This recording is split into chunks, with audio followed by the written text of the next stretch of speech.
Listen, I take pride in my metal detecting teaching. I might be a little bit off in this video. Oh my God, freedom. Freedom! Work has been real. You guys know about the XP thing, but I can't leave my babies mid-year. And my own baby is 2 years away from college. I've been working hard. It's time to dig. Let's go.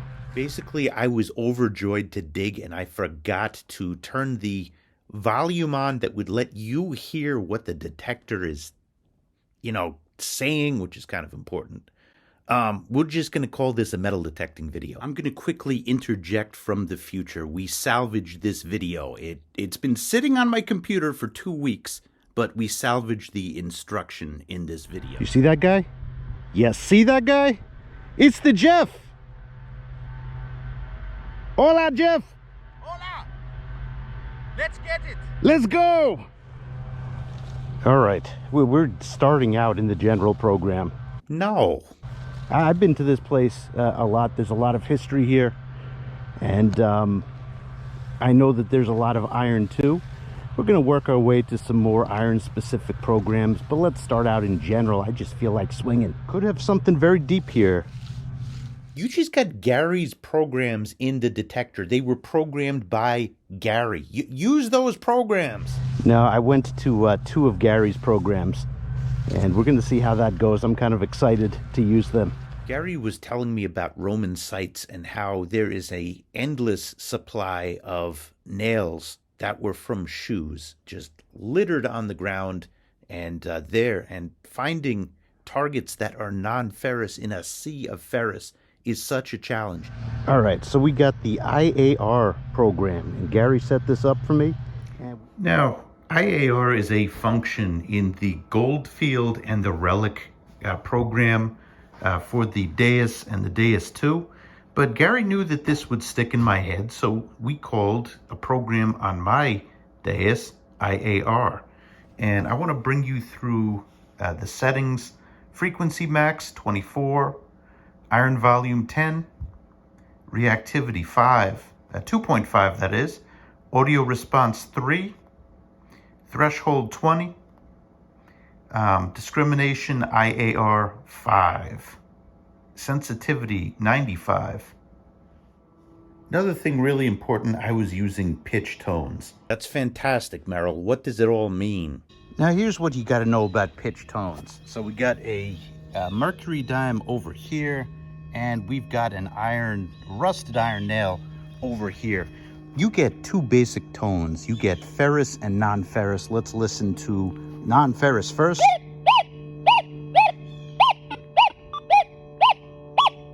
And let's listen to ferrous. Those of you who followed my metal detecting music career know I don't quite have the ear for music. For detecting, it's really got to be spelled out, and pitch tones does that. Listen to the difference.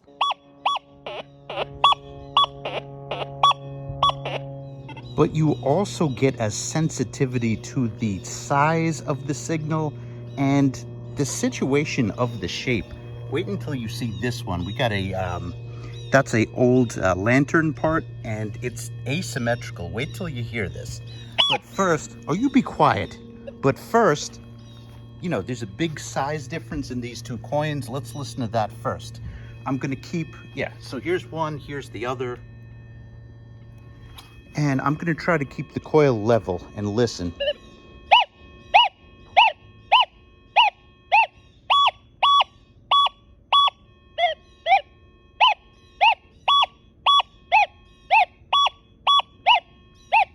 So 2 basic tones, there's ferrous and non-ferrous, but you can get a lot of information on the size or the depth of the item.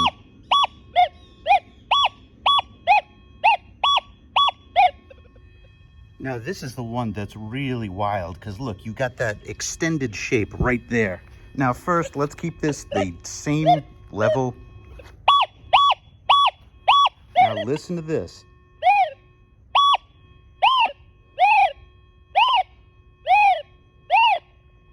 It's like, where do I read this? So you could hear differences in shape of the object. And how it works in buried objects, you know, my yard is pretty much everything is extracted. A lot of iron that's left, as you can hear, but you know what? It's made me find a few more non-ferrous signals. That's probably foil, but it's deep and that might be worth digging right there. So it's uncovered some stuff. It just gives you another look, especially if you mess with the reactivity. Hear all that iron? My first instructional video for XP is going to be coming out perhaps in a month or so. And it's going to focus on iron and all of the ways that the XP Deus 2 can mitigate iron and the various types of iron that we face as detectorists. One of the things that I have been studying is IAR. IAR, now that's an interesting one. IAR, ion amplitude rejection. It works in a slightly different way to your conventional discrimination.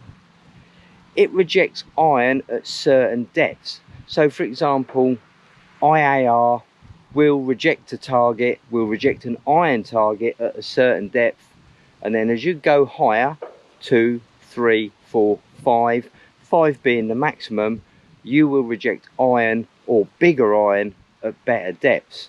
I tend to use IAR at 5 most of the time because I find that suits my needs. Very rarely I go down to IAR 4. Yes, IAR does differ from your standard discrimination because it concentrates more on iron at different levels in the ground. At 1, you reject iron quite shallow. So if you're searching an area where there's lots of little nails shallow, you'd use a lower IAR setting and then get the deeper iron. 2, you go a bit deeper. 3, you go a bit deeper. 5 is the maximum. And that's what I tend to use when relic and coin hunting. So what you're going to see from this point on is the hunt. Now, I blew it with turning the volume on, and I regret that. But you have an understanding of what IAR is, and you have an understanding of what pitch tones is. I could hear them. You're not going to be able to hear them in this video, but we will make up for that in the future. These are very important functions. Here. Barely registering, but consistently registering. This is something that's got a lot of different... That's lead. Yeah, man. So it's not iron. So that's why it's actually... I concur. I used to eat this when I was a child. Yummy. That's yeah. No doubter right here. 71, 72.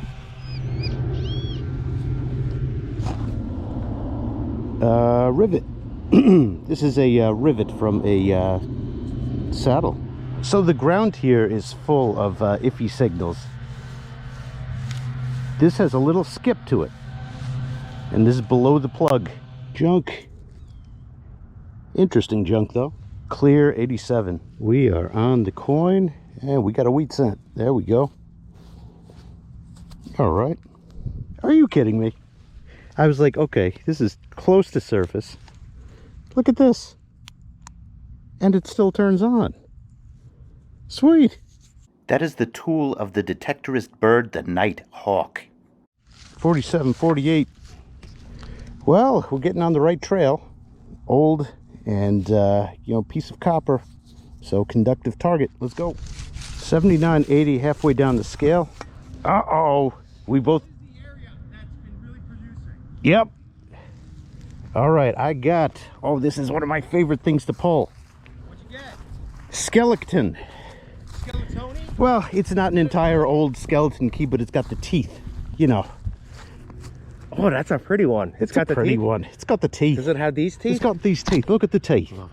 I got a little shield nickel there. I got to clean it up. The other side's a little bit beat up.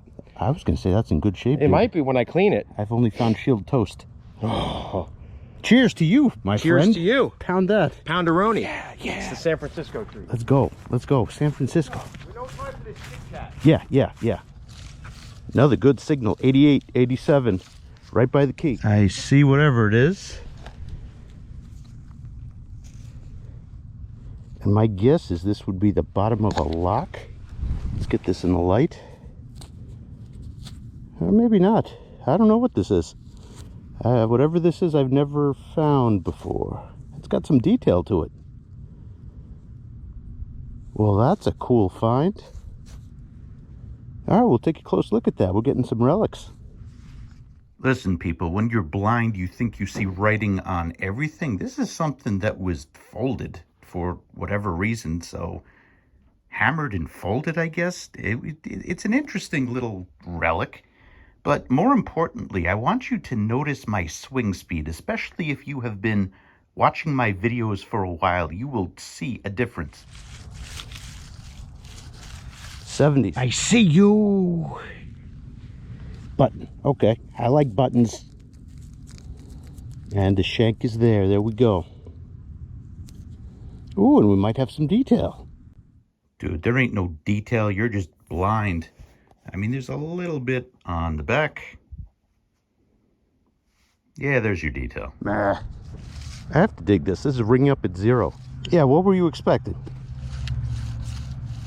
40s and deep. I don't think this is a bullet. This is a cap.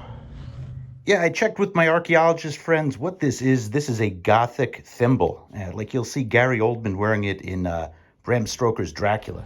There's two very distinct sounds. The way that this program is set up. The iron is a thud, and that is not iron. Let's dig it. Well, I just pull tabbed. I think Jeff Skilvid. Let's see what he got. Plug that was already dug. Oh my goodness. Must have been a spill. So he just said it was in a plug that was just dug. It could be the detecting fairy. You know, that the meter 1901. made. Oh, New Orleans. Oh. Yeah. Well, let's take a good look at this. Oh, he went to the barber. I did. Well, not really. I need to go to the barber. That is very nice. Oh, good stuff. Oh. Oh. Oh. Pound that, sir. Thank Yes. you. I also got a cufflink Ooh, dainty. that is still functional. Let's look. He always wears the greatest shirts. Look at this. I'm into fitness. Fitness taco in my mouth. Yes, sir. Well, yeah, that's the ring one. But oh, look at this. Yeah, we do Taco Bell for rings. Could this be a piece of silver? No. It's brass. Yeah, I see the green now. The color threw me off a little bit, But it's though. still got the little thingamajiggy that you would slide through the... And it bends? Yeah, it's still functioning. Man, they don't make it like they used to. Look, that was gilded at one point. Yes, I think it was. Gilded. I was gilded at one point. I was gilded too. Well done. Let's go. Clear 80, 81, and deep. And what do we have here? See the Whittier and Indian head. I could see it. Indian head penny. There we go. Excellent. 1887, that looks like. Yep, 1887. Indian head penny needs a little more cleaning. Whoa. Look at what Mr. Jeff got. Fancy. Said it's pewter? I think it is. It's really pliable, so I would think it is, but... How much RAM do you think it has? I don't know. I'd have to plug it into the hard drive. Yeah, it's good. It's an old computer. Good job.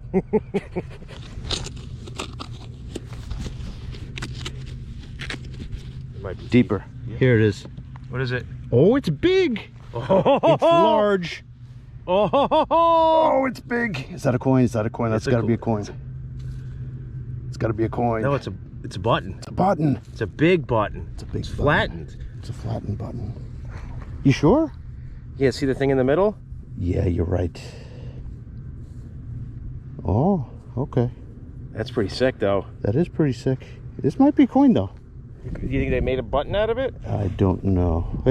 It does look Let me like a see. button. Yeah, I think that's a button. There's That's the a shank. button. There's the shank. And there's the writing. Merrill likes old copper. But you know what? It's an old copper button. That's what you got to say to yourself, Merrill. Double treble. I love old copper, and I'm not going to lie, this was a heartbreaker. I saw that, and it was like, yep, it's a button. I love buttons, don't get me wrong. Let's take a look at the detail on this. There's more on this side. But you could make out, it looks like it was gilded at one point. Old button. Jumpy. 30s to 40s. Nope. Oh, this is a good one. This was just masked in here. Gotta hit it right spot. And it was a shotgun shell. And that's about 7 inches deep. 57, 58. I see you. I see you. Hey, Jeff. What we got? Oh, I think I just shielded. Did you? Yeah. That's so funny. This area right here is loaded, man. I see that. We just shielded. It's a 5. That was my first shield, by the way. Echo. That was your first shield? Yeah. Good shit. I didn't mention that. Oh yeah, you did. You just did. No. Hold on. Can we get a date? It's always been my I know struggle. it's very tough for you and me. Yeah. Especially since we're married. That puts a big damper on it. Nice job, brother. Thanks, buddy. Thank you. Okay. Yeah. Yeah, brother. Awesome. Now, Jeff, this was a bucket lister for me too, in that I might have like 4 or 5 shields that you could barely make out the details, like you see those lines. This is the first one that you could really actually read it, which is the whole point if you're collecting coins. This side is a little bit worse, but you know what? I'm thrilled. This is my most readable shield nickel. So yeah, that's a bucket lister for me too. 69 crystal clear. What in the world? This is a cap. Oh, I saw roundness. I saw roundness and I was going crazy. But this is a cap. Apparently I don't like round caps. Wonder what this is from. Relic ID people, you know I always lean on you. So let's give you a good look. Yeah, this is my cap. It's a busted cap instead of a cap bust, but it's old. I like it. On to the next. What is it? Help me out. Dream signal right here. 79, 80, halfway down the scale. Well, not as dreamy as I thought. This is camp lead. This video needed to come out, but it's bothering my soul in that I remember that signal and I remember thinking to myself, you know, the sound sounds a little bit different. It's irregular in size and it's not illustrated very well here. So I'll just say I'm sorry and coming soon. Crystal clear, 68. Gorgeous. Look at this old tree. Oh, you know I'm digging that. All right, I got it out. It was underneath the root. This is something that was perhaps flattened. Few feet away, 86. I see roundness. I think this is going to be a weedy. Weedy or Indian head. It is a weedy. All right, let's keep looking. A few inches over, we just got another wheat scent. This is, I mean, this is 20th century, but old stuff. We're going to look around. Yep, we've all been there. 81. I see roundness. Oh, it's a button. Button's good. Button's good, yes. Yeah, I saw this size and I'm like, that's, could that be a nickel? It's a button. All right, I'll take it. Of all the buttons I found that day, this is the one that cleaned up the best. And you can see, yeah, the back really preserved well. 77, 78 and deep. Oh, snap. This is another old key part. Cool. Could be last signal of the day. 84. Deep. Oh man, camp lead. This is shaped though. This is really weird. All right, you know what? That was a good day. No silver for me today, but that was a good day. Now it's time to give a gift to Jeff, and I have the same thing too, and I want to show you guys a great product. Can you figure out what this does? I'll pull mine out too. Oh. This prevents your pinpointed from becoming another casualty of the dig. And Lord knows that's happened to me And before. me too. Thank you. Yeah, Awesome, absolutely. dude. Appreciate it. veteran designed and built. Let me tell you about that. So I made a new friend named Joshua, and he has a product called the P cord, and it is so that you don't lose your pinpointer. You've probably seen me in videos, Dead Horse Bay. I spent about 30 minutes looking around for my pinpointer. I eventually found it. I've actually been on hunts where people have found pinpointers. So this is something that prevents that. I'm going to leave the link in the video description and also in the pinned comment. Please check out vetsdigbeeps.com. Oh, this is going right on the, yeah, this thing, oh, forget it. Yep. Awesome, dude. Thank you, man. Yep. I'm going to put that in the pouch. So I'm going to be jumping right in. The first big video that I'm going to be doing on the XP channel is on the entire scope of iron mitigation features on the XP Deus 2. And I'm working really hard on that. So keep your eyes out for that. And hey, thank you for watching this video. I messed up a little. I usually ask you for 1,000 likes and subs and all that. I'll do better next time. I tried to make up for, leaving the volume off, but, that obviously takes away from the video. So I thank you, and, many more videos coming. Thanks for watching, everybody.